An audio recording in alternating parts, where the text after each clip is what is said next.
Welcome to the Hunter's Hub, a Monster Hunter community podcast for hunters by hunters.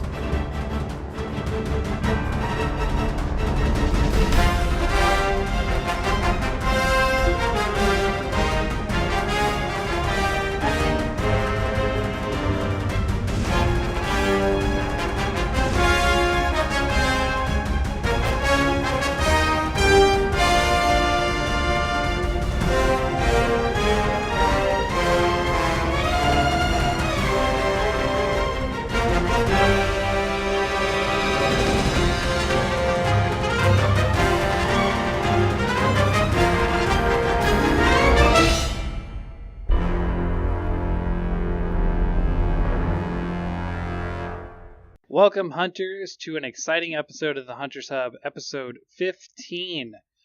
Today we are once again joined by the guest that keeps on guesting, Paru. I'm never, ever going away. Just add, keep adding an every time it happens. That'd be great. And then Loborin. Hello. Thank you. So anyone tuning in, previous episode, it was just me and Eric's, and I'm sure Eric's is busy having fun playing the game. Just for point of reference, we are on January 30th. So the game has been out for a little while. We've all got to play it here, and this episode is mostly going to be initial impressions. But that being said, if you have not reached, we'll say, the end of the Coral Highlands, to be vague, this is going to be spoilers up to that point, most likely. We may mention some things outside of that too. So if you are really worried about spoilers, I'm sorry. We'll just pause it, get past that point, and come back and listen when you can. And then from there, we're going to get into the boring stuff. We have a Patreon up. It's just patreon.com/HunterTub. And we'd love it to see comments and all sorts of stuff. So give us some feedback. Anyways, all that boring stuff aside again, Monster Hunter World is out. Amazing, huh? Ta-da! It felt pretty unreal that we finally got to launch. Yeah. I had initially been able to pick it up the Thursday night, but then my wife's hours got switched, so I had to wait till probably about 3 o'clock Friday to play. But that being said, I have clocked in 35 hours since then. So Oh wow! That's not impressive to some of the numbers I've seen on the subreddit. Which one guy said he played 102 hours as of this morning. Oh no, that's too much. It's like not sleeping and eating too much. Yeah, he basically said he took power naps between quests. I was like, how do you... I mean, I played like all weekend and quite a bit on Monday and a bit today, but I couldn't do like that crazy marathon. Well, I've been able to play so much because work situation with me, I've not had any obligations to go to, so it's mostly just watching the kids and playing, and I've been able to play a bit with the kids, so I've clocked a ton more hours than I thought I would. But yeah, so two initial impressions.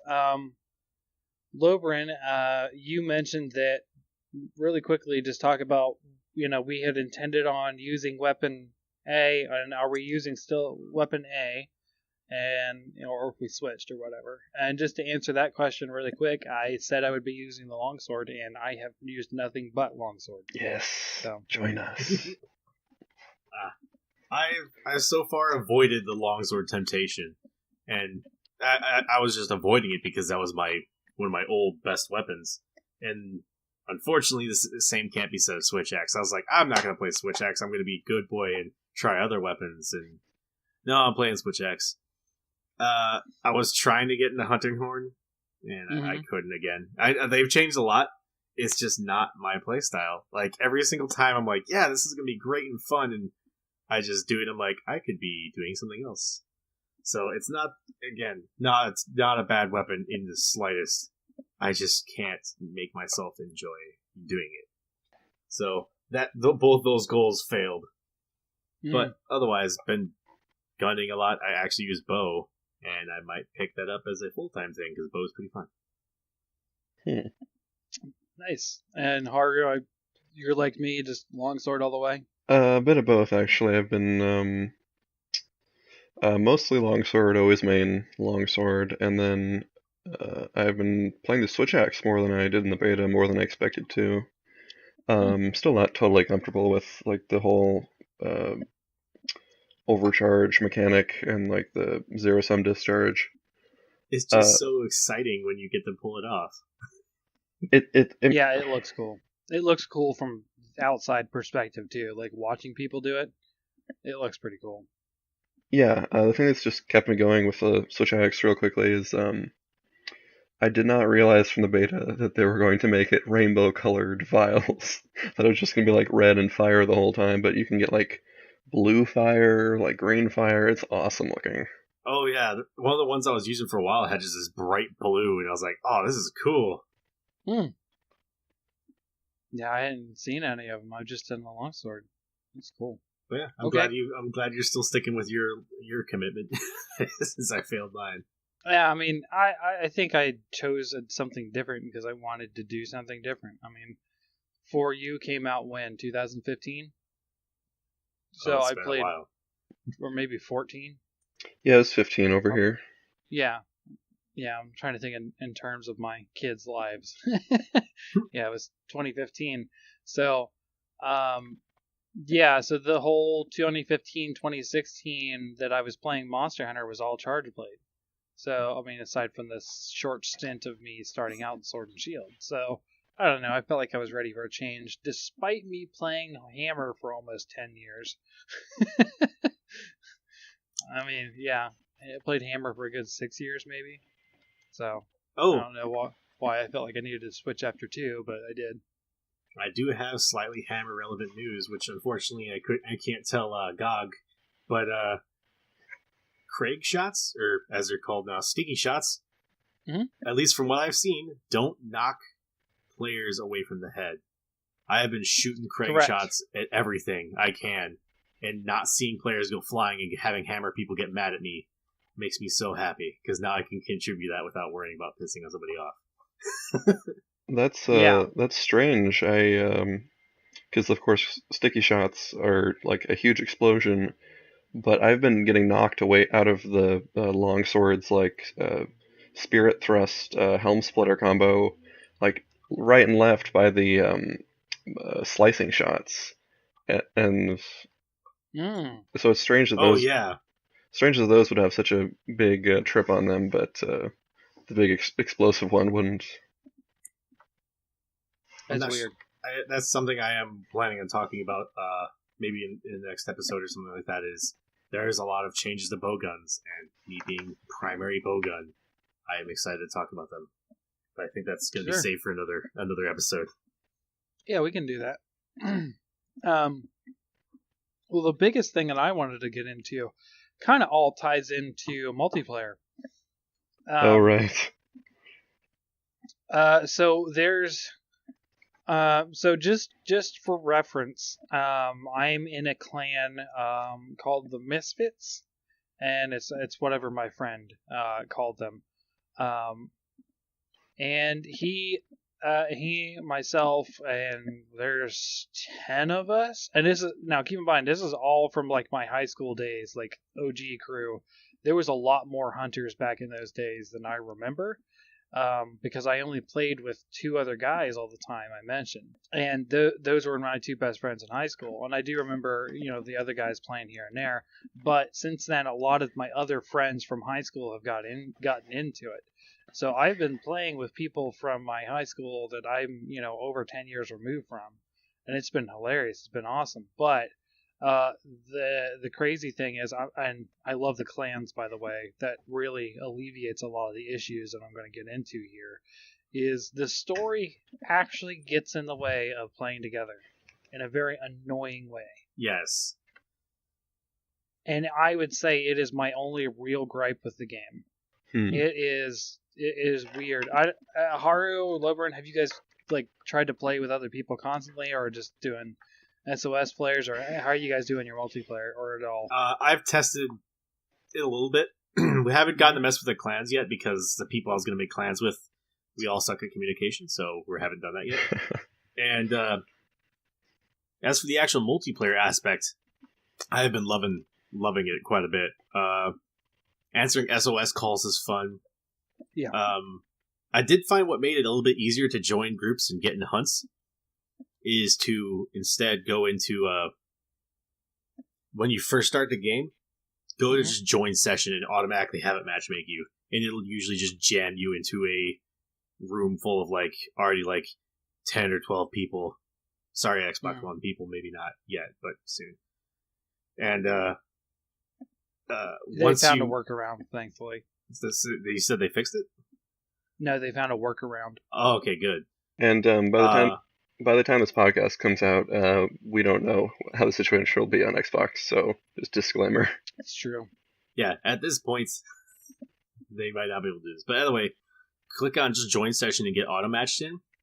Mm-hmm. And it worked out pretty well, because you get quite a bit of people in the room with you, from my experience. Mm-hmm. And then you can still join quests. If you do SOS, it'll still pull from people outside your session as well. True, yes. And then instead of, because people aren't really using chat yet, which is kind of unfortunate, and I haven't heard anybody have voice chat yet. Mm-hmm. So what I suggest is, whenever you do that, whenever you join a session, just go and start your quest by yourself, unless somebody immediately starts accept it, wait 30 seconds, and then just enter the match and throw an SOS flare the second you can, because it ends up getting a group together really quickly. If you're like me and just love pugging and stuff like that and going with random people. Mm-hmm. Okay. So that's my biggest suggestion, is just join session at the very beginning and let it matchmake you into a group, because it usually tries to put you with people your HR. Okay. Right. There's a setting for similar rank if you want, like Loborin was saying. So I'll just go through a few different thoughts very quickly. I'm kind of at a unique perspective on this, I think, because I'm not usually a multiplayer player. When I played Try, which was my first Monster Hunter, I never connected the Wii to a network, because I was still getting into the whole internet thing at that point, and I played that game all single player, and that's sort of my quintessential Monster Hunter reference. So this was almost a throwback to that, because obviously in 4U you have the all the online multiplayer on 3DS, and it's very pick up and play, and you could search out rooms for specific monsters you wanted to hunt down. Right. And I think this is just a different experience to that, because World's a lot. I'd say it's easier in single player, which is a benefit in a lot of ways, because with all the new environmental stuff and just the balancing of it, I think you can solo monsters a lot easier, even endgame stuff, than you could before, and it feels less like you're being hounded and you're just barely hanging on. You can't get any combos going or anything. Right. But yeah, the online part of it, I've only tried matchmaking once, so I can't really speak to that, but I tried to get into online rooms and hunt a couple times, several times, and I kind of gave up each day that I tried, because people don't know how to use them at all, and no one knows how to find each other, their character models. People don't know how to use hunter hubs, basically. Yeah, it's complicated. And just quickly, I know I go on for a bit. SOS flares, I've really enjoyed those though, because that's sort of a similar experience to the pick up and play of 4. It's you do get a little bit less of that running through an environment with your teammates, leaping over hurdles in unison, because you're starting from different base camps and different times into the hunt. But yeah, SOS flares are very quick and snappy usually, even if you fail. I kind of miss everybody leaving the base camp at the same time.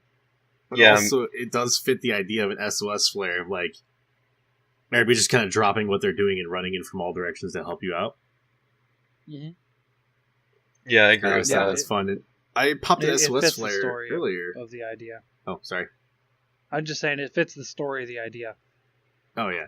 I popped one earlier, and I was fighting Lagiana, and I kind of forgot I'd popped one because nobody responded within like the first 5 minutes. Mm-hmm. And then I must have missed the prompt that somebody joined. I just know at some point I was fighting it, and then it did the double roar and got up and flew away. And as it flew away, there was a person with a hammer standing there. I was like, "Oh, hey, buddy, what's up?" I didn't expect to see you here. Well, this is awkward. But it was kind of cool, just that meeting of just another hunter suddenly showing up, and you're like, "Oh, hi." Yeah. You want to keep going? Cool. Yeah, because that's sort of like this is reading too much into it, obviously, but in an immersive sense, if you were just a hunter out in the environments, that would be how you would encounter other people. Right. Yeah. It's kind of cool. You definitely feel that the community aspect of the town really feels like it's the players are part of the community, and you're not just like all that one true hero like you were before. You know what I mean? Like, you guys are the hunter in the previous ones, where this one, it actually feels like there's a bunch of viable, really good hunters, and that the other players could be any one of those fivers, as they call them. So yeah, it's kind of cool. For me, my multiplayer experience is extensive. I don't think that I have played any part of the game entirely solo. And in some aspect, I was always online with other people, not necessarily them in my quest. I think probably 95% of the time I've been in PS4 party chat with friends while playing, at least. So that's been a thing. I have played every kind of multiplayer, everything from playing with friends and joining sessions to SOS flares with randoms, responding to SOS flares, all that kind of stuff. So the issue that I kind of hinted at is that people cannot join you at the beginning of a quest if you have not seen the cutscenes yet. And while that sounds cool, that means if you are playing with a buddy, you both have to go into your quest solo, and someone has to drop out and join the other. Yes. Which feels really counterintuitive. So we actually have a friend who, believe it or not, was able to play more than I. This friend, I think, is very close to finishing the story. In fact, he's helping us so that he can, we can get caught up to help him finish. So he's basically just grinding for gear with us.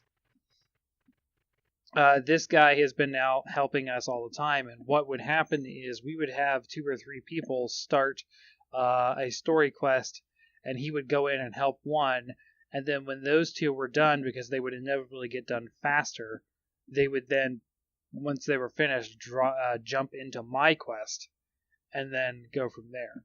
And I think it's important to note that you can't be joinable until there's a little message that pops up across the screen. It says SOS Flare available, or you can use your SOS Flare or something like that. It's some sort of message saying that you can use the SOS Flare. Right. Once that is done, you are actually joinable by anyone in the room. Your quest is on the quest board, and people can jump in without a flare on your session. Oh, really? They can jump in without Yes. you flaring? I didn't know that. Yes. So if you are playing, so that's what kind of brings in this all important compass of clans, that they really undersell the importance of a clan. So a clan is a bunch of people that you play together with, right? And you basically, when you start up, you say search up for the clan ID or whatever, right? So the various clans that you're part of. Which really quick. We are going to be doing a nightly hunt with the Hunters Hub. I have made a Hunters Hub clan. Nice. So far, I'm the only one in it, but we are going to be doing a weekly hunt sometime We haven't scheduled what days yet. I'll keep people up to date on Twitter if they're interested. Or they can search me out, whatever. But we're basically, you go in, you find a clan, you click on it, and if there are players in your clan in sessions, it will auto-join to your clan members. You are all in the same session if everyone does that, right? Or it'll join, if there's multiple sessions, it'll join one of them. So that way, with my little Band of Misfits clan that I'm part of with my high school bunch, that it's like, I think 10 of us now, or 8 or something like that. There's always like a session open, pretty much. And someone goes in, you pop in, and there's like 8 of us in there, and we're like 2 sets of people doing quests and helping each other out and that kind of stuff. So it's really easy to just join other people that way. And then when you're in there, and typically we're in party chat and we're like, hey, the cutscene's available, you can join now. Or they'll be like, hey, I see you're doing this, do you need help? I'm like, now I got it, or whatever. So I've done some quests entirely solo. I've done some with full help, story, non-story, or whatever. So they're like, that aspect kind of fixes that whole cutscene blocking issue, in my opinion. I had a question for you. So when you say people can't join until they've watched all the cutscenes, if there's in that mission, right? Yeah. If there's a cutscene like at the end of a hunt, but like you've gotten that doesn't count. Okay, sounds good. So there's a cutscene for completion. Is that what you're talking about? Yeah, like with like with Baroth or I whoever. can give an example. One thing to note, though, it will bump you out of a party. Because I was in a party with a guy and finished the Lagiana one. And we had both voted to continue, except that it played the Lagiana cutscene, and when it was done, I was back in the overworld and there was no party or anything like that. We were just back in our because the story brought you there. That sucks. That really does suck. But I mean, it was a rando, so unfortunately I couldn't re-meet up with him. But it's the fact that at least if you're in a party like you've been doing with the voice chat, it should be pretty easy to connect back up. Yeah, and we've been coordinating pretty well. I haven't done a lot of farming for stuff. I'm just now getting into that.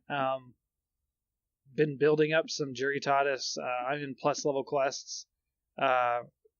Building up some Juritatis stuff so I could farm Tobi Kadachi so that I can farm something else. Something else being spoiler area that I won't get into. But basically, I've started that loop of like three weaknesses deep, building weapons to defeat something because it's hard enough. I need that elemental advantage. Right. So yeah, the grind is already on, and it's still pretty fun. One of the things that I've started doing, so I looked over the trophies. One thing I like to do with a game that I really like and enjoy is I try to platinum that game, or 100% for Xbox players, 100% of the achievements. But one of the ones I'm finding the most annoying is guild cards. It's not really common for people to send their guild cards. Right. You need to collect 50 of them. It happened in a random session earlier with me, where like one person shared it, and then like suddenly everybody starts sending them to everybody. So so that's what I've been doing SOS flares for, is to get guild cards, and I'm not even lying. I will just start joining SOS missions, just to get, I'm trying to farm also, but most of the time I pop in, I immediately, as soon as I join the quest, hit the options button, go to the guild card list, check everybody that's in that quest, send, and then it's about a 50-50 shot whether I get them back or not. But that's been fun. The SOS stuff is pretty cool. If you feel like just helping people out, it's a good way. Just join a SOS quest. You can just search. You can even search on the monster if you want. You're like, hey, people are going after this. Let me find it. Yeah, I have had frustration with that because I've been farming Legiana for like maybe half of my playtime. Because you like search SOS and like low rank, high rank, and sometimes it'll say no SOS flares found for a specific monster, and I feel like that's bullshit. I do think they're probably server dividing it a little bit. Yeah, because there's so many people Which playing. There's no one hunting like one of the like it 20 it does make monsters that sense though. you encounter in the early game. It does make sense though, because imagine opening up the board and seeing like 60 pages of results. Yeah. Yeah, I mean, but I just wish they would give us a few, you know? Right. Yeah. I think. Sorry, I was just saying, on that point of so many people playing, 5 million copies sold in 3 days. Holy cow. Yeah, Oh, I yeah. think Capcom knows that people outside Japan like their product now. And just to clarify a little bit, it's just shipped to stores. Like we don't know how many people have bought actual copies, but it seems there's a demand there. It's the most That bought figure game also includes the digital sales, though, which the digital sales are direct numbers, so partially direct. Okay. Oh, that also is currently, I think, the most sold game in NA, Japan, and EU. I could be wrong about NA, but I know at least EU. Yeah, in that short of time, yeah. But I think is great too because it released the same day as Dragon Ball Fighter Z, which I expected there would be a clash of like people between those two games. On a small scale, yes, but the thing is, the fighting game community is much smaller. They're vocal for sure, but fighting games don't normally post big numbers. Yeah, I think the like single player sort of open world crowd got in on Monster Hunter this time. Yeah, and a lot of the buzz is saying Destiny 2 players hop ship into Monster Hunter 2. That's just strange bedfellows there. Well, I mean, it's seen as a similar kind of game, that sort of loot grind with your friends game. I know, it's just like so far in my mind. It's so far away from like sci-fi shooting. Like Halo. Yeah, I played a lot. I won't say a lot. I played a heavy amount of Destiny for a month, and then a heavy amount of Destiny 2 for a month. Like got into endgame, was doing raids and everything within a month, and then dropped it because I got bored. So very briefly, just Monster Hunter World is sort of positioned as like a quasi MMO. Like it has more of a, let's just say it has a games as a service leaning. Like they're hinting at some sort of things with the spring update with Deviljho in it, and maybe that there's more in that. Who knows? Yeah, I really want to see. So I was thinking about this. I posed the question, how empty do those maps feel with some of the same monsters? And I kind of feel like there's a ton of variation in the Ancient Forest, and there's a little bit of variation in the Wildspire Wastes. And the other ones, I don't feel like there's a lot of variation so far. So I kind of feel like we do need to see some more monsters to sort of keep it going. I do kind of agree. Well, I just wanted to like ask that in reference to the 5 million sold to stores comment, because what do you think that means for the DLC plans? Do you think they're going to ramp up? Do you think they've always planned to do like a substantial DLC thing and then maybe an expansion? What do you guys think? I think that they're going to continue as planned for now. I think that they felt that this was going to be, it's like, so, sometimes you do something and you're like, this was good. I can tell this is good. Right. For instance, in my writing that I do of the ecologies, one of the few ecologies that I wrote it, and I was like, people are actually, most of the time I'm like, hey, I hope you guys like it, and here you go.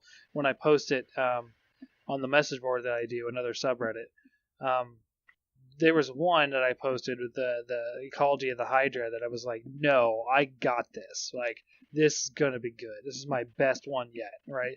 I think that's what they're doing, feel with Monster Hunter, because you can tell that, like, no, we know what we're doing. We're putting our foot forward. We're putting it out on, I think this was a big confidence booster for them beforehand, right? And I think that they have already made plans for it to be successful. I just think it's more successful than they expected. Okay. Well, yeah, we actually, it's literally way more successful than they expected by Because their sales projections were, and everyone knew they were pretty modest, but they were just 1.5 million. So it's it's doubled and then nearly doubled that again. I think Yes. I think what also helped is what's what I'm looking for. They did an excellent advertising campaign for this. Mm-hmm. Yeah. I saw Monster Hunter everywhere. I actually saw it Saturday. I took a break from Monster Hunter, it's a quick sanity break, so I could go to Dave & Buster's, and they had UFC on. It was some big fight, and advertisements during UFC are super expensive. And a Monster Hunter commercial came on in the middle of UFC, and it's like, whoa, okay, they're actually shelling out pretty big money to advertise this thing. Well, I mean, yeah, they've done that before, though, with UFC specifically. I don't know if you were here on that podcast where I mentioned that, Lobo, but actually, no, you weren't, because this was... No, I don't know. Sorry, I don't remember. It's been a while. But it was our episode that took forever to come out, the third generation retrospective. I mentioned that the Lagiacrus was this center ring logo of a UFC fight to promote Monster Hunter Tri. And then there was there was a whole TV commercial run of Ironbeard. If you guys oh Jesus Christ, that guy! I love him. Yes, I do remember that. Actually, I saw them on YouTube. So this isn't actually I feel like this has been less of a push, at least I've seen. Now it may have been more of a push. I'm more integrated into the Monster Hunter community than I was during Tri. I was on the sub, I think, at that point, but I wasn't a moderator, and I wasn't, actively listening to everything news-wise. I was just playing with a few friends. Just a huge fan of the series at that point. I wasn't, delved into the community as I was, but I kind of feel like it was maybe almost as big as a push commercially here in the U.S. Yeah, I could see that because Tri being on the Wii, like, that was nearly 10 years ago, and I think TV was a lot bigger, or at least a lot bigger in the gaming audience back then. Online only people hadn't developed as much. I did see, though, for World, I just went to a random bar in town, sports bar, and on one of the ESPNs, they had a commercial for Monster Hunter, and I double checked at it. It was the strangest thing. Yeah. That was the double take. Yeah, that was bizarre to me. Yeah, I mean, just in general, even before Monster Hunter World, Monster Hunter started to catch on at least a little bit. I know this because it was a cool experience, but it was the weirdest one I've ever had. I mentioned a lot that I have a lot of Monster Hunter shirts, and I actually attempt, if I'm going out in public, to only wear Monster Hunter shirts because I have now increased my count to 10 Monster Hunter shirts. Nice. So I could go forever, just do laundry once a week and still have enough shirts to just wear Monster Hunter. But I had went to go watch a movie in a theater, and I was coming out of the theater, and I was with a group of friends. I think we just got done watching Kubo and the Two Strings or whatever, the paper mache Bard movie, and yes. This high schooler kid, he must have been a freshman or something. He just comes running up to me, right? And he grabs me. And this is so weird in a public place. I don't even know this kid. I've never seen him, right? I'm actually just out with my wife and our two friends. He just grabs me. He's like, "I love Monster Hunter," and he runs off. And I'm like, "What? That's cool. That's amazing." But what? That's man, that'll be embarrassing for me. It was just like, okay, it's gaining some popularity, and I was wearing my eye, and it's supposed to be heart, but it's a well done steak and then MH, so it's pretty. If you don't know what it is, you wouldn't know. You wouldn't, if you were into Monster Hunter stuff, you wouldn't know that a well done steak was, and you wouldn't know what MH was. You know what I mean? So right. He definitely knew what was going on. So I don't know. I thought it was cool. I do have a side note really fast because Sure. you mentioned the well-done steak. Mm-hmm. Have any of you successfully cooked a steak? Yes. I have burned every single freaking steak because I'm so used to the old jingle. Yeah, they changed the jingle. They I'm changed kind the of jingle. disappointed. And it's They not. changed It's the not timing. the end of it either. No, nope, it's not. Yeah, the jingle entirely changed. It used to go like the little dun dun dun dun dun dun dun dun dun and then you had to wait 2 counts. So tasty. And then you would hit the you would stop cooking. So tasty. It is now before the song ends that you have to do that. It is so weird. And it's like, I have to do it visually now, or else I fail. Yeah. Yeah, it's after That's those. why I have a. It's after those 2 little beats at the end, like da da, and then you hit the button right there, and you've got a well done steak. Yeah, I mean, I can do it now. It's just they changed it. I've been doing that for. Gosh, it was 13 years at that point. I've been doing that jingle. That was hard. That was hard to unwire. New DLC. It'll add a vintage cooking stick to your inventory that just does the old style jingle with the old timer. Dude, talk about nostalgia DLC. Did you guys see that you can turn the handler into the guild marm for $3? What? Oh, that's what is that live now? Yeah, yeah, you can pay $3 to put the handler in a guild marm outfit, the glasses and everything, hair, everything. Damn it, that's happening like the second I'm done recording this now. I haven't actually gone to the PlayStation Store since I bought it, so I don't know what they put on there. They've got free stuff there too. They've got a couple free hairstyles and gestures and that kind of stuff. Yeah, you have to manually download Prance.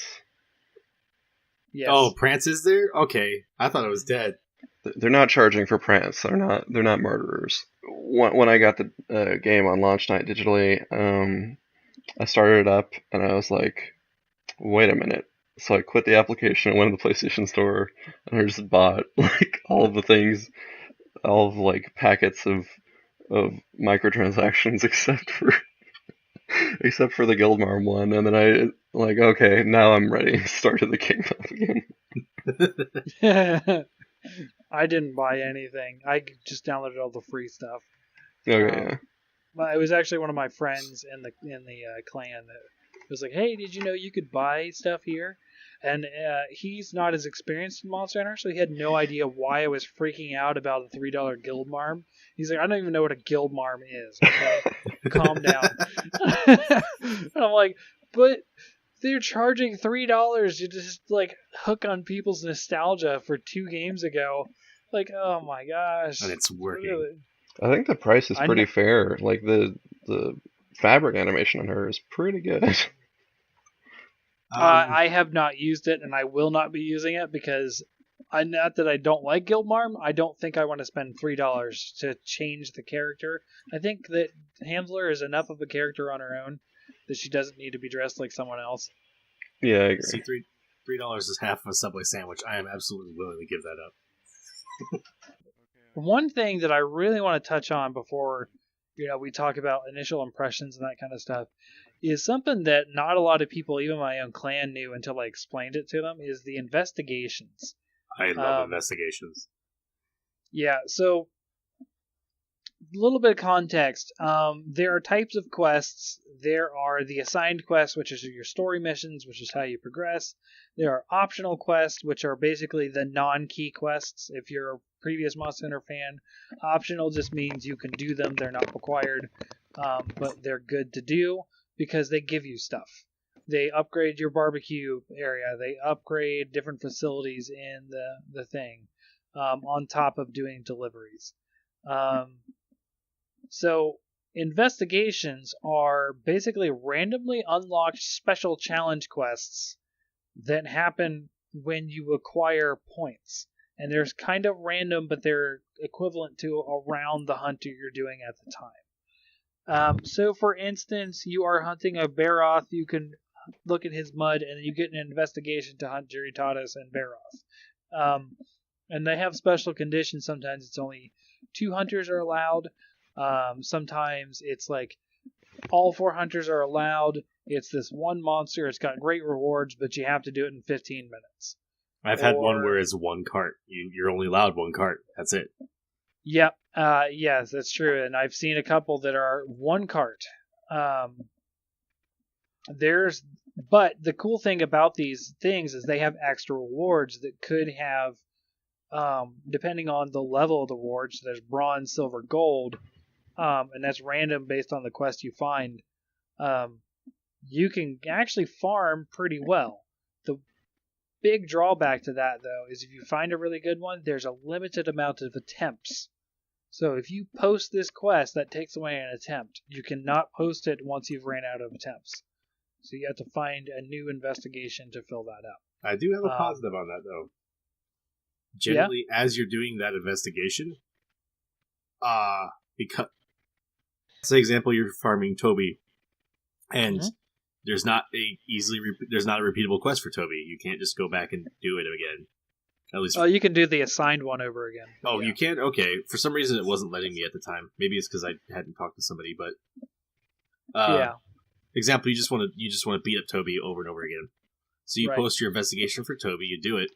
In the attempts of when you're fighting Toby to finish this investigation, you can earn more investigations for beating up Toby while you're doing an investigation for beating him up. So you can just keep chaining and getting more expeditions for the same thing.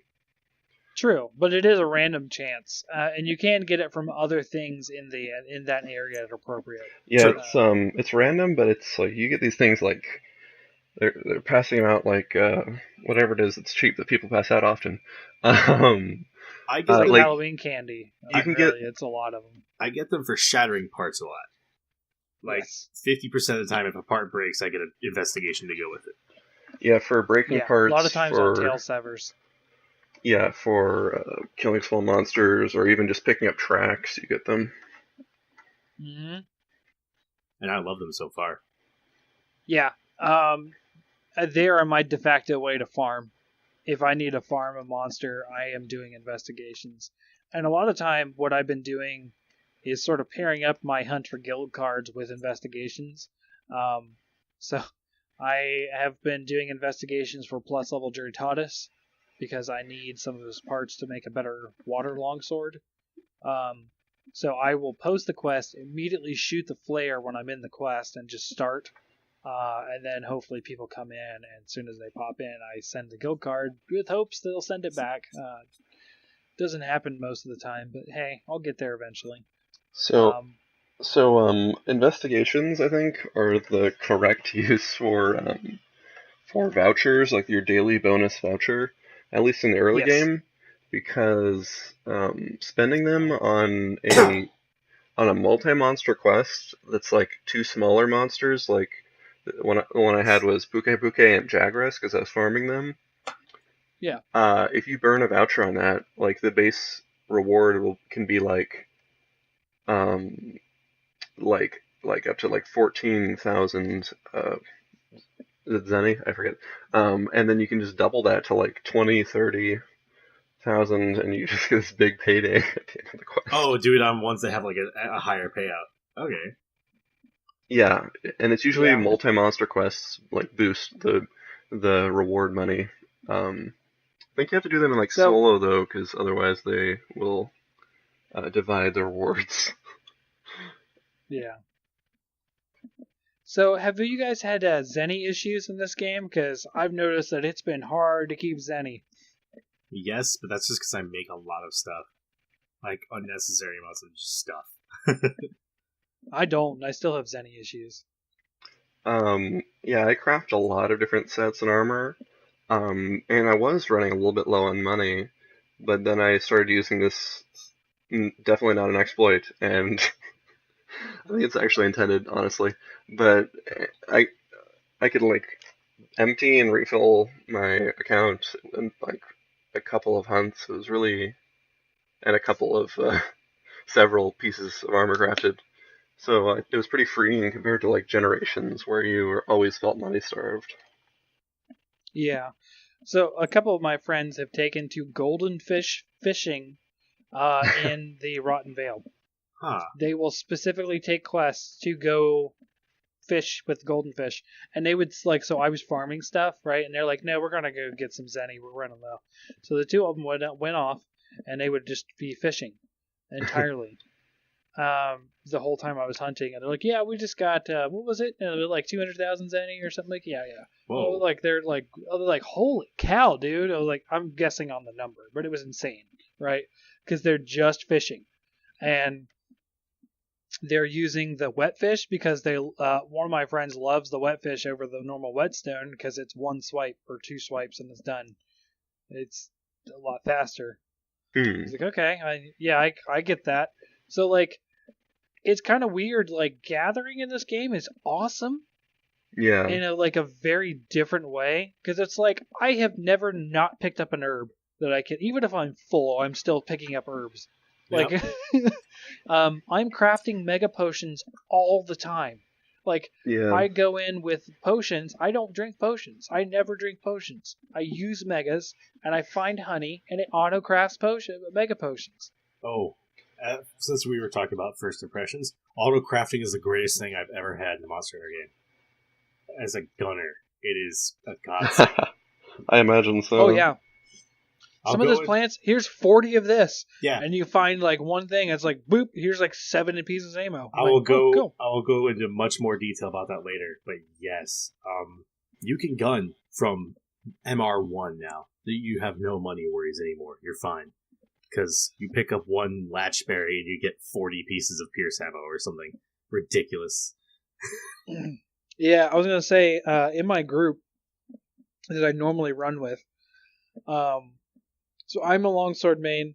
I've got a friend of mine who has always been a greatsword guy. He totally switched up to dual blades. He is like our dual blade aficionado. Mm. He is part breaker extreme. He just goes nuts. My other friend, he's a greatsword user now. He used to be a longsword, but he saw I was using a longsword, and he was like, "Nah, I'm going to switch it up," and just changed to greatsword. But one of my friends, the guy who's the furthest, and he's been doing it on solo, is a heavy bow gunner. And he loves bombing things. Yes. So he'll put it to sleep and bomb it and that kind of thing, and he's crafting ammo all the time. He had a bit of a point in the mid-game area where he was like, I feel like it's too hard to buy ammo, and it's too expensive, and he didn't know about the crafting it as much. Because he hasn't, in reference for him, he only played in Try. Oh. He played a lot in Try, but he only ever played in Try, and he hated gunning in Try. I don't even remember what he said he used. I think it was just greatsword. And he went full-on bow gunner this time around, and that came from the Nergigante beta. He just fell in love with gunning in that beta. So, oh, sorry. I want to put in a quick context for anybody who is a pure physical person, which I'm sure is a huge chunk of the Monster Hunter thing, instead of ranged. Yeah. In former games, in order to make a piece of ammo, you needed a shell casing. You had to buy casings, and you can only carry 60 of them per hunt ever. And then you had to have some part of a berry or something, like bomb nuts, or I can't remember what we used to make normal ammo, but then like thorn berries or something like that. Someone's gonna yell at me for this. But and then you combine those two and you would get 2 to 3 ammo per craft. So you ran out of bullets so fast, and you had to constantly buy casings because you cannot make your own casings. And so you just, being a gunner was expensive. Or you had to use your farm all the time to be anywhere close to be able to gun consistently. And status gunning is even worse because static ammunition is expensive and you need certain rare herbs and stuff like that. Now with Monster Hunter, because you can just grab everything on the fly, you can autocraft most anything. You can autocraft all the level 1 ammunition types with the exception of normal because you have unlimited, and you don't need casings anymore. If you pick, like I said earlier, if you pick up a latchberry, you get like 30 piercing 1 shells. And then I think it's, I don't remember the exact name of it. I think it's a fire nut, flame nut, or something like that. that'll auto-craft into gunpowder, and then you just upgrade your level 1 pierces into level 2 pierces by combining with gunpowder. And it's just, everything is so much cheaper, and finding stuff for status gunning is so much cheaper too. Like sleep herbs are all over the place, and I don't remember what's used to make paralysis stuff, but paralysis stuff is all over the place, and so you don't have to make yourself broke anymore to play a gunner. Which that was my first impression, was I can afford to do this now. Yeah, that's my 'cause I hate being wasteful in games, so that was my trepidation in getting into gunner. Besides just the whole gunner armor debacle,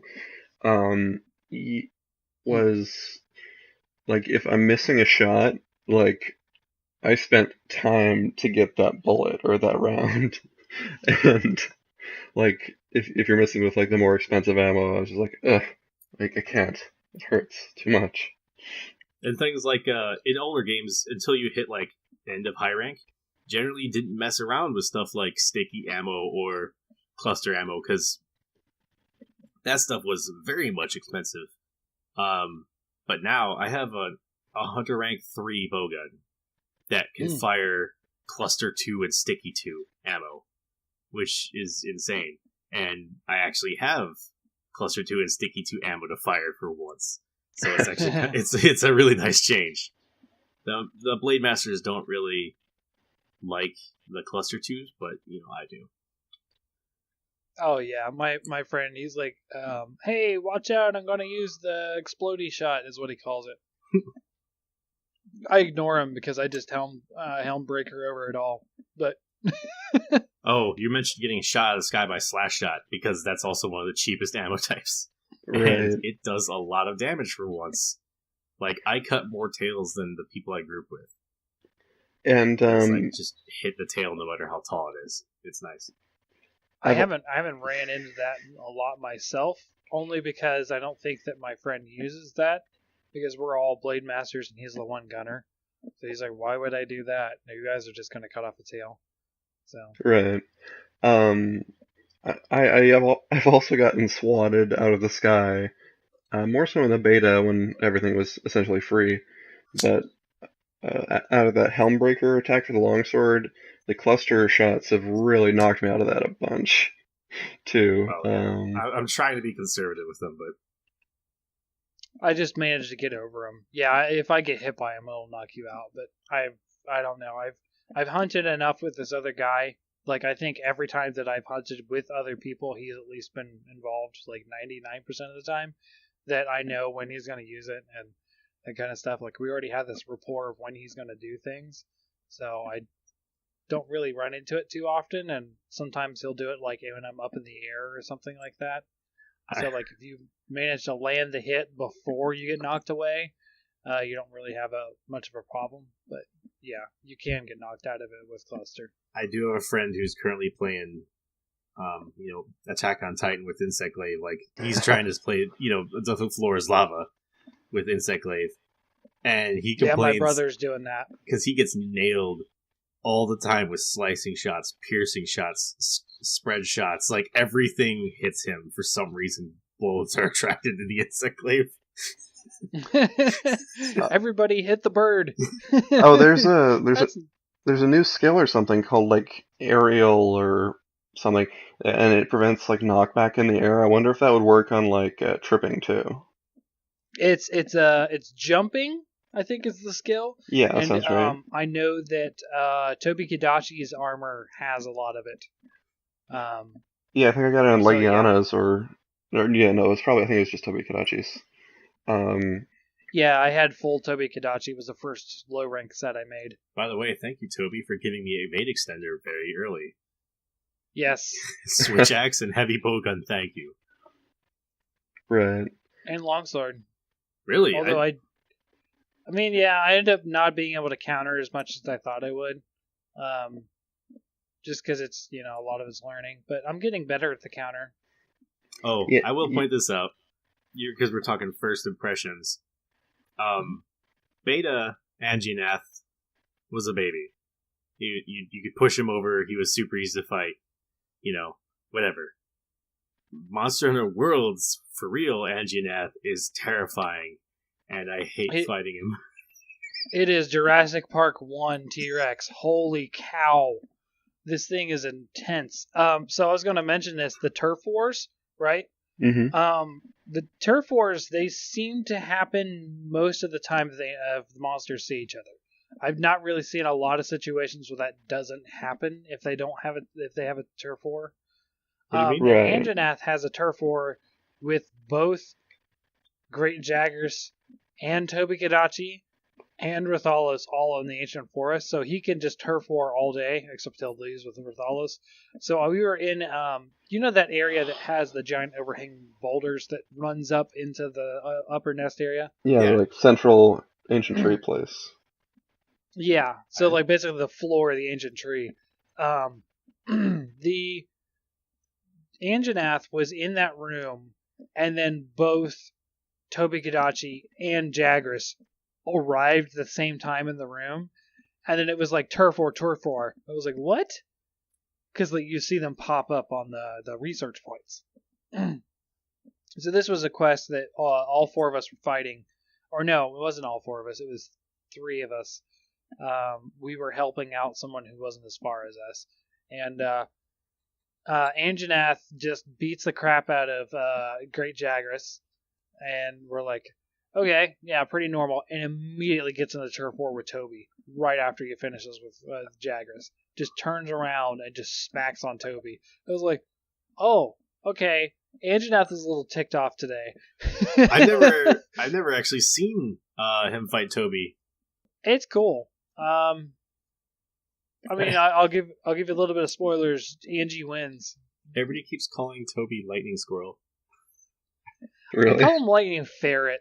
I call him the ferret. He looks more like a ferret than a squirrel to me, the longer body. But, I do admit his fluffy tail does that twitchy thing that squirrels do, so. But, like, he a snake, though. Yeah, that's why I thought he was a snake. Yeah. No, his mouth is definitely snake-like. I like him, though. He's fun to fight. But that's just because I was fighting Gunlance with an awesome shield. This might be kind of spoilery, but I wanted to ask, speaking about snakes, have you guys looked at the world map in the Rotten Vale? No. Yeah, it's I think that was I discovered. won't say it, but Lobo, next time you're in Rotten Vale, open up your map and look at the map itself. Okay. And keep the words "sneck" in mind. Okay. So what you guys were saying about Anjanath, I actually did not have a hard time with him at all, playing longsword. Because he's weak to water. I wasn't using a water longsword or anything. But just with the Foresight Slash, the counter, it rewards, like, knowing a monster fight so much. Like, I think even more than Greatsword, maybe. And I'd played Anjanath so many times in the beta, I could just, like, I could counter, like, half his attacks, like, above other monsters by a large margin. And, yeah, I could just, like, see the big train flame burst coming, so I dodged to the side. I haven't, like, farmed him or anything, but I haven't had a hard time with him. Yeah, I mean, I didn't, I actually failed my first attempt at him solo, but that was because I was still using bone armor by the time I got to him. You can use bone armor for a while, though. Yeah, but it's not optimal, you know what I mean? Oh, yeah. Like, I was taking heavy damage, and I didn't upgrade it at all. It was base level bone armor. Oh, that's why. Yeah. Yeah, so it was kind of tough for me that first time, but then I went ahead and farmed Tobi-Kadachi armor, and then I just did it, no problem. One thing I did want to point out, too, regarding upgrading your armor, because we mentioned investigations. If you're doing investigations, just burn all your armor spheres. Like, just use them willy-nilly. Don't bother saving them. Like, you can get more super easily. It's not like old games where you had to, kind of hope you got them. Yeah. This one, yeah. Every every bounty rewards an armor sphere. And you get armor sphere pluses pretty quickly, too. Yeah, I ran out of bounties, actually. Really? I did them all. Respawning. How do you get new ones? You're talking about the limited bounties. The regular bounties like that never fill up. The small things, this many herbs, this many mushrooms. The limited bounties do ran out. They refill every week. Oh. Yeah, that's. Oh no, I was talking about the other ones, like hunt 2 large monsters and you get an armor sphere. Ooh. Yeah. Are those supposed to refill weekly? The limited bounties, yeah, you'll see them. You have 5 days left or 3 days left or whatever to finish them. Right. But the other ones, they're infinite. Like they will. Yep. Last, then you go back and you reassign 5 more, and you just keep it rolling. Like every quest, I go back because I'm completing those like crazy because you're always gathering, so you're gonna fulfill at least one of the gathering ones, and you'll probably fill one of the monster killing ones every quest anyway. Huh. Because both the limited and the normal ones all completed and stopped going for me. I guess I'll have to find like the prompt to get new ones or something. Are you okay? That's weird. Yeah, I don't know. I've never had the regular bounties just go away. Yeah, whenever I go talk to the researchers again, it turns in all those bounties, and then you go to register bounties. I think it is. Mm-hmm. And it'll have you click on the empty space, and then it'll take you to the list with everything listed there. Yeah, the research center is my first stop after every quest, almost. Yeah, no, I'm going there a lot to check like the deliveries for the canteen and stuff. But I probably just learned something early on and forgot it when I was doing something else. The menu. Yeah, there's a lot of complex systems still. The menu parts of Monster Hunter are always the parts that I ignore. Like in past games, like Meowster Hunter is like, get out of here. I don't got time for that. They're back. I have a quick question. Oh, what's the question? Oh, so my first stop's Research Center. The second stop is to the book guy behind it. The head. Mm-hmm. Have you gotten any of them past the first tick? When you check the research levels, you know how it shows them all slowly filling up. And they'll fill up to the first tick and then kind of lock in there so they won't degrade back down past that. Have you got any of them to the second or third tick yet? Now, tick as in research or tick as in scout flies? The rightmost bar. The rightmost bar, which is the scout fly level? Yes. I've never got them past one of them is like almost a 2.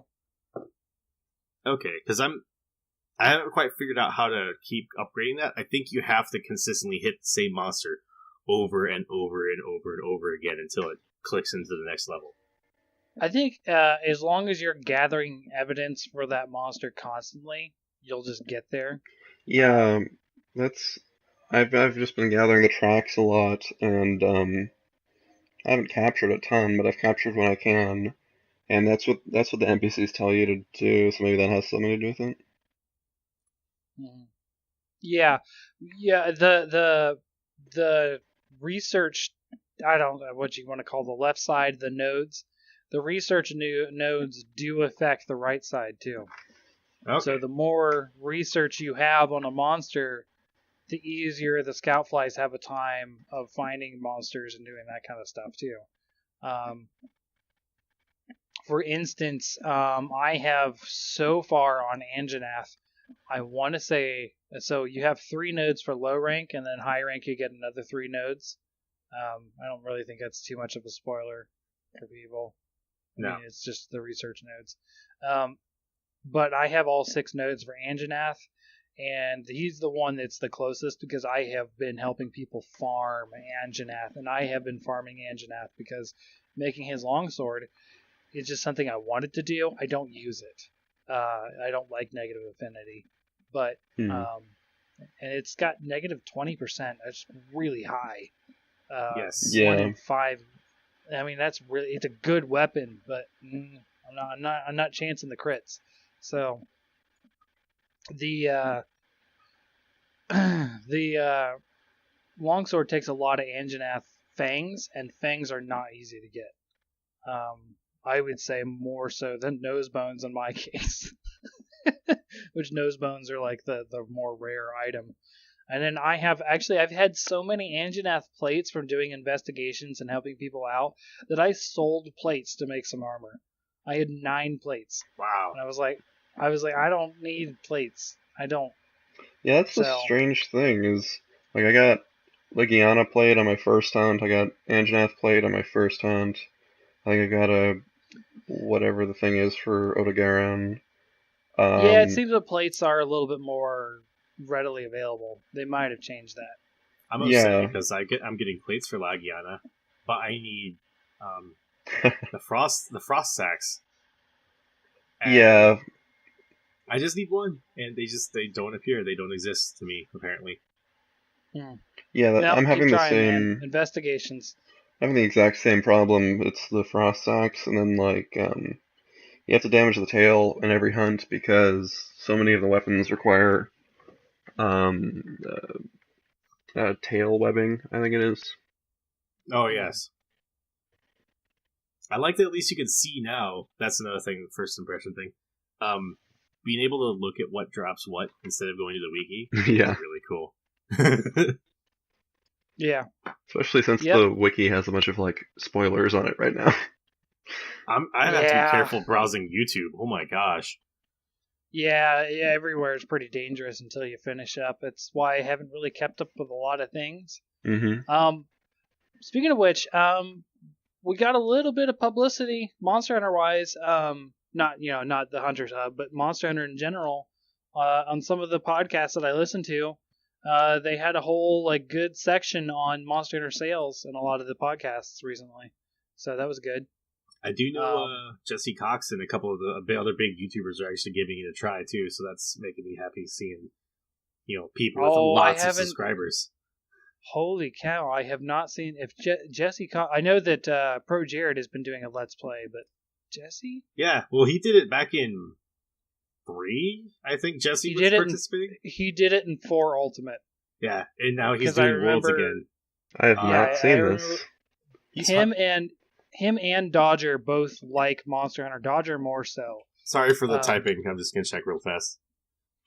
Sorry, we're nerding out about other creators. It's Jesse Cox and Saint Victa. Saint Victa. Why do I know Saint Victa? It's an affiliation with those guys. But yeah, 40,000 subscribers, and Jesse Cox's his channel has so many subscribers, and they're streaming and everything like that, and it's really cool seeing big names actually showing it off and potentially bringing more people on.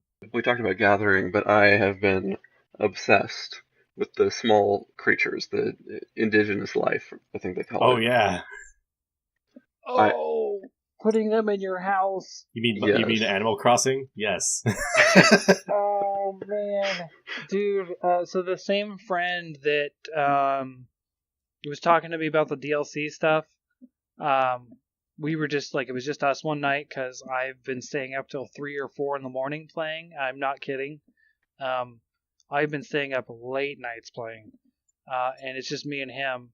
And we went on a mission, an expedition specifically to get the rabbits from. The white rabbits.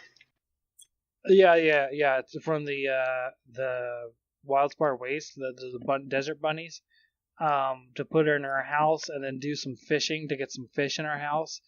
Oh my gosh, we were like freaking Animal Crossing / Pokemon masters. Like we were just like grabbing everything, and that I have never been so invested in decorating a house in any game. Yeah. Just because you can put the wildlife in your home.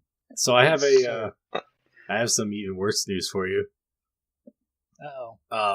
There's shiny variants of most of the little animals you can catch. Mm-hmm. No, there's not. Yep. I got a prismatic Hercudrome the other day. What? Yeah. I got the gold Herculodrome, but not the... I also saw, those little wiggler things that are in coral? Yeah, the Queen Wiggler. Yeah. She's like red. I haven't been able to catch the red one, but there's a red one. Oh, I had a saga with this one, Loborin. So, to the northwest of the base camp in the Coral Highlands. I like went out and like I saw the red one, and I like shot the I was creeping up and I shot the capture net. The net. And it just landed like a couple feet too short, and it popped back underground, and it went away forever. I was like, I will find you.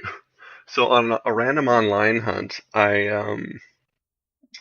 was just like going to after Paloma or something, but I see it there, and I was like, oh shit. So I like crouch, and I'm like very deliberately loading the thing, and I'm just creeping just a bit closer because you have to get like close enough that they would flee, but to be in range to fire the capture net. But I fired it and I got it, and I was just like fist bumping myself, like yes, I was so happy. And yeah, just it's really cool how they like having small creatures to begin with is really awesome. But like I think they're a perfect implementation of rare spawns in a game like Monster Hunter because they will um, incentivize you to look out for them and to like pursue them, but not to the point where like you're needing them to craft like armor or something. Like you need to get like wiggler plates. Oh yes. Have you this is a fun one. After at a certain point in the story, you get access to a place the cat was blocking you off earlier. Have you guys moved to that new place? The second house, yeah. Mm-hmm. Okay, I wasn't sure if you guys had or not. I actually got to move into the third house, the super elite one. Yeah, there's a third house. I know there's a third house, but in the second house, I'm just happy that you can release more pets, and there's spots where you can just sit and watch the pets and interact with them. Oh yeah, that's great. There's 3 pages of placeable pets in the third house. Wow. Have you sat and interacted with your pets yet? No, I haven't. I didn't even know you could. Yeah, just go sit on your bed. Stop making me stay in this game longer, Lobo. Gosh. Yeah, just go sit on your bed. I just saw this, guys, and this is like a live reaction for me. I didn't know. Did you know we went up to 141,000 subscribers today? No. What? I had not checked. What the actual pleasieth here? That's awesome. Oh my gosh. I knew we were like, aha, it's funny, we hit 111, right? Like right when the game came out, we are like, aha, we gained 30,000 since Friday. Holy cow. What? Okay, yeah. Hey, you question. You have the special edition version of it, right? The collector's edition, yes, I do. Have you used your Ninja Star ability yet? No, I have not. It's like an advanced shadow boxing. It can actually hit things at range. Oh, I didn't know that. The only thing, so funny story. I thought I threw out my pre-order bonus, so I didn't actually upload my pre-order bonus until yesterday, because that was separate. It was on the receipt. Really? Yeah. So like the pre-order bonus, which has the hunter gear and the fair winds charm. That I didn't actually upload. Oh man, yesterday. that's a bummer. I didn't use any. So I was going through. Most people are like, "Why are you having such a hard time?" Because you had the hunter's gear. Why don't you just use that? Because it's actually fairly decent for early game. The hunter's gear. And I was like, "Nope, I got bone. I made bone." I love the charm because having divine intervention is pretty nice early on. Yeah, I didn't have the charm. I was already high rank by the time that I found my pre-order code. But I do have like the collector's edition stuff, like the samurai skin, which I think was cool for a little bit, but I kind of just like seeing the way armor looks. So yeah, I haven't equipped. Even if it's goofy. I haven't equipped the samurai stuff, even though I got all the digital content, but except for the Guild Marm costume. Yeah. By the way, the Nergigante figure is a little bit bigger than I expected. It's about 4 inches tall or so. Oh, really? Yeah, it's not huge, but it's decently sized, and it is sharp. So those spikes all over it are still hard. They're plastic, but they're still hard. So I gave it to my daughter or my 3-year-old, and she was like, "Ow, it's spiky. Don't touch it; it hurts. Ouch! It's sharp." So that's also educational, Fortuan. It's Capcom's way of teaching children how to play the Gigante fight. Yeah, like I was saying in chat with another with actually Quentin, our one of our other mods. I was like, "Yep, hunters in training." He was like, "A little young, 1 and 3. Hunters in training, still training them." Hunters and training wheels. What is your guys' favorite monster so far that you've seen? Loborin, do you have intro? Oh, favorite. Well, I still like Lightning Squirrel, even though I haven't fought him that much. Mm-hmm. I like Lagiana. It is a satisfyingly fun and difficult fight. It doesn't feel cheap. It feels really rewarding when you dodge the ice paths and his obvious roars, and like he's the most fun I've had fighting a monster in a while. And just because the fact that it is challenging, but I can still do it. Yeah, he's challenging, but he telegraphs way better than a lot of monsters. And I don't know why. That's typically something reserved for an easier monster, like such huge telegraphs, but because sometimes you do get a hit. It's hard. Yeah, it's true too. Yeah, that was classic Monster Hunter for me. Was the where it does the flip around like butterfly thing, and it flaps its wings at you and shoots the ice the permafrost wave at you. And that's I thought it was. I don't know. I liked that they had the big windups on them because it was such a quick monster, but it also felt like you know what you're doing with it. So yeah, I've hunted Lagiana like 20 times. I think it's also my favorite monster so far. Yeah. Cool. Well, my favorite is still Diablos. That intro, when you actually fight Diablos the first time, that is a great intro for Diablos. Did you fight him the first time you go to the wastes? No. You fight him towards the end of low rank. Okay, I was wondering. I was like, did I somehow just avoid? Yeah, you're not there yet. You haven't seen this intro yet. Okay. Not really a spoiler that Diablos is in the game or that he has intro. So, but yeah, his intro is good. Like even my wife, I made her watch a lot of the intros. She was like, "No, that was cool." Very intimidating. Still my favorite monster, but I will say honorable mention to a new entrant is Odogarin. I like him a lot. He feels fast, but they made his aesthetics very well to say, "Hey, I'm a fast monster," but he's manageable, right? Because his attacks, they're fast, but they're attacks. You know what I mean? He's not dogging you down like there's some sort of unbeatable, like, fast thing. You know what I mean? Right. He feels fast within the mechanics of the game, and I think that's really cool how they pulled that off. It feels very believable that he's a fast dog. And that bleed effect, that is back in full force. Because holy cow. But yeah, I think I love just like the moments when you enter each area. They're so cool, and I can't wait for everyone to see like the final area. I'm looking forward to it. Yep. Alrighty, guys. Well, I guess the consensus is it's fun. I don't think we ever really said anything too much negative aside from the online stuff. It's a good game. Pick it up if you haven't. If you're just listening to see, probably not, considering it sold 5 million already in 3 days. That's old news by this point. Old news by the time us talking about it, let alone when it comes out.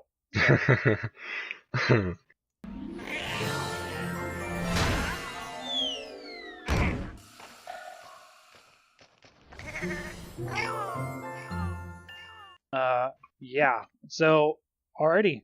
Awesome game. Good job, Capcom. Good job, Monster Hunter team. We love it. So we'll end it there. So thank you, hunters, for joining us, and we'll see you next quest. See you later.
Thank you, hunters, for listening today. You can catch us on SoundCloud or any past episodes on Google Drive download or YouTube.